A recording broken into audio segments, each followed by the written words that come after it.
ছিল উল্টো রথ উপলক্ষে এখন যাচ্ছি বাপের বাড়ি। মাও ছিল আমার কাছে, মাকে নিয়ে একদম রেডি হয়ে বেরিয়ে পড়লাম বিকাল 4টের সময়। তারপর বাড়িতে গিয়ে সবাইকে রেডি করে নিয়ে চলে এলাম বোনের বাড়িতে। এক সপ্তাহ রথ জগন্নাথ ঠাকুর ছিল, সেখানে খুব আদর যত্নতে ছিল।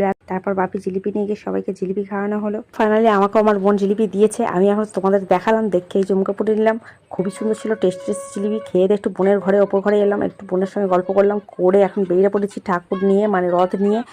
এখন যাব বাড়ি, কারণ আকাশের ওয়েদারটা খুবই খারাপ। মায়েরা বলছে সন্ধ্যার আগে বাড়ি যেতে হবে, রথকে নিয়ে ঘরে ঢুকতে হবে, তাই জন্য একদম গোটা পাড়া ঘুরে ঘুরে যেতে হয়। তার জন্য বেরিয়ে পড়েছি। চলো আকাশের ওয়েদারটা তোমাদের দেখিয়ে দিই।